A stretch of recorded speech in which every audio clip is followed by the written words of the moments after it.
Estimados participantes, se presenta a continuación la videoconferencia que aborda el tema cómo escribir la introducción, antecedentes y justificación de la tesis. Este tema forma parte de un tema más global titulado Cómo escribir desde la introducción hasta los objetivos general y específicos.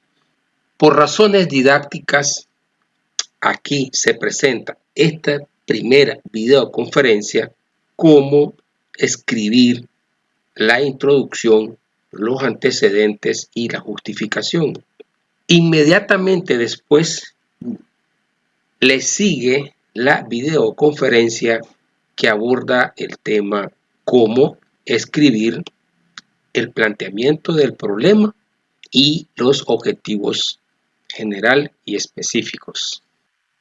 Ambos temas son muy importantes dado que tiene que ver con formato, técnica y contenido para escribir cada uno de los capítulos que constituyen la tesis de grado para el grado de maestría o para el grado de doctorado.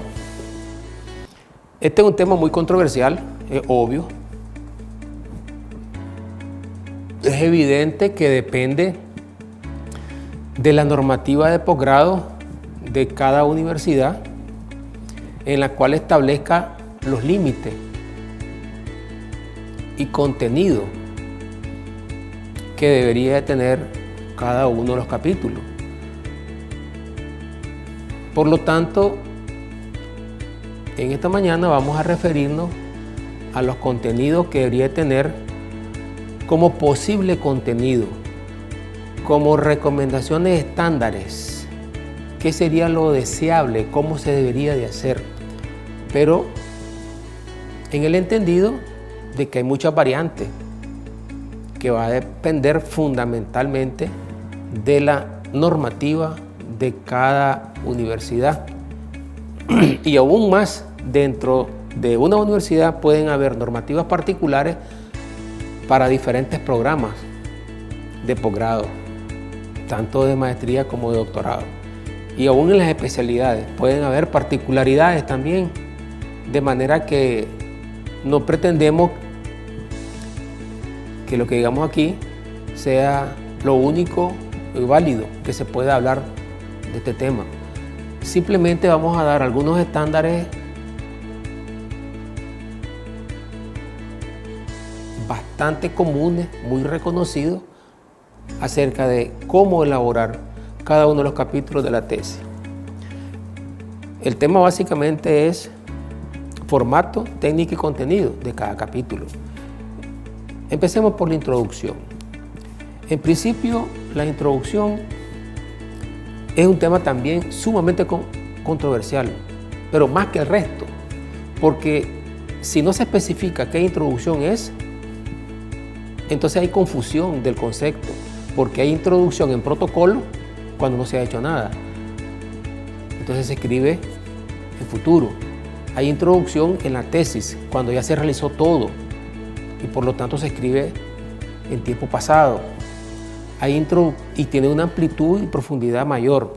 Hay una introducción en un artículo científico, que la introducción en el artículo científico tiene una limitante en el número de páginas y una gran limitante en el detalle. Tiene menos amplitud y profundidad, porque la introducción del artículo científico y del ensayo, igualmente, incluye lo que sería antecedentes, justificación, planteamiento del problema, objetivos y los aspectos propios del marco teórico. Y normalmente las políticas editoriales de la revista te dicen que sea 2 páginas para hacer todo eso en la introducción. Entonces, esa introducción es de un artículo científico o de un ensayo, es muy diferente de la introducción de una tesis de grado, por su profundidad y por su amplitud y por los límites de páginas que están establecidos. Aquí vamos a referirnos al formato de tesis o compendio, a la introducción de la tesis. Se recomienda de manera salomónica que la introducción se haga por último. La autora Bárbara Gastel recomienda que no se puede introducir lo que no se conoce. Hasta que se conoce qué es lo que se va a introducir, entonces se puede formular la introducción. Eso es muy importante, hacerla por último y no de primero la introducción. Otra recomendación básica: la introducción típicamente debe trabajarse bajo la forma de embudo, es decir, debe ir pasando de lo más general a lo más particular. Algunos aspectos básicos que debe tener la introducción es hablar de la importancia del tema, hablar muy brevemente y resaltar las investigaciones previas sobre el mismo tema, identificar los hechos relevantes conocidos sobre el tema, hipotetizar el problema, objeto de estudio, pero brevemente en la introducción.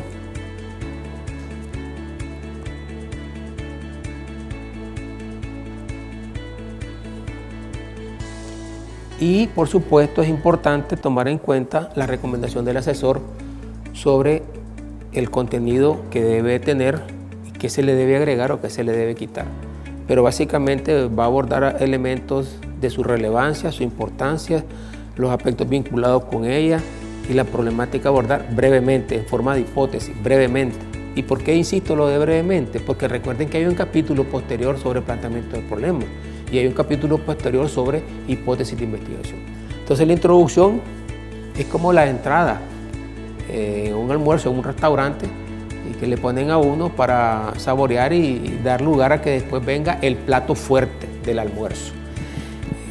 Pasemos a continuación a hablar del segundo capítulo, que es antecedente. Este capítulo, ¿cómo se debe describir? En prosa. Al igual que la introducción, la justificación, los antecedentes se escriben en prosa. ¿Qué quiere decir eso? En párrafos. Recomendamos que sean párrafos pequeños, de 7 u 8 líneas, pero no párrafos tan grandes que después resultan ilegibles. Su formato debe ser en prosa. De la justificación, de los antecedentes, igual que la introducción. Sin embargo, en los antecedentes hay un eje principal del contenido y técnica. ¿Qué es lo que debe contener los antecedentes? Debe contener todos los hechos relevantes vinculados al problema objeto de investigación, pero que han ocurrido anteriormente, en tiempo y geografía. Los antecedentes se refieren a todos aquellos hechos relevantes que ya pasaron, pero que son vinculantes directamente con el tema de investigación. No importa dónde ocurrieron y no importa cuándo ocurrieron. Sí se recomienda que en la temporalidad los antecedentes sean lo más modernos posible, quizás de los últimos 5 o 10 años y no más. Y una característica que es un requerimiento técnico en los antecedentes es que todo antecedente debe hacer mención de la cita bibliográfica. No puede haber en antecedentes párrafos de opinión del autor de la tesis, porque los antecedentes se refieren a hechos relevantes que ya ocurrieron en tiempo y espacio antes que él aborde ese tema. Y por lo tanto, en antecedentes, todos los hechos citados deben estar debidamente referenciados con citas bibliográficas. Eso es obligatorio en antecedentes. El siguiente capítulo, justificación.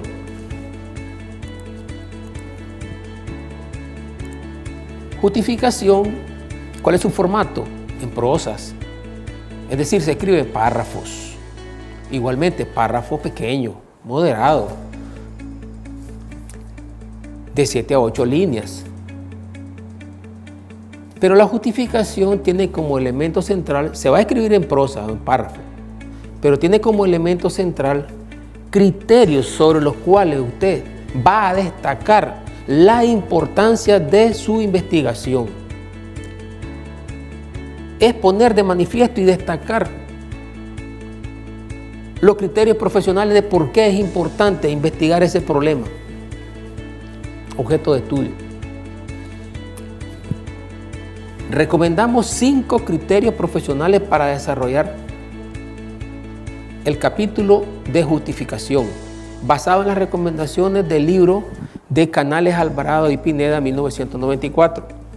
El criterio de conveniencia, el criterio de relevancia social, el criterio de implicaciones prácticas profesionales, el criterio del valor teórico de estudiar ese problema y el criterio de la unidad metodológica para estudiar ese problema. Usando estos 5 criterios, usted debe escribir el capítulo de justificación. Y la pregunta del millón es, ¿debemos usar los 5 criterios a la vez? Siempre y cuando tengan la pertinencia del caso, utilice 5 criterios, utilice 4, utilice 3, utilice 2. Eso dependerá en gran medida del tema objeto de investigación. Hay temas que por su amplitud puede tener los 5 criterios de justificación. Hay temas que por su importancia muy práctica y específica puede basarse en un criterio profesional para justificar la importancia del tema. De manera que, basado en estos 5 criterios, utilizando el formato de prosa, se escribe el capítulo justificación, que es el tercer capítulo de la tesis. Muchas gracias. Saludos.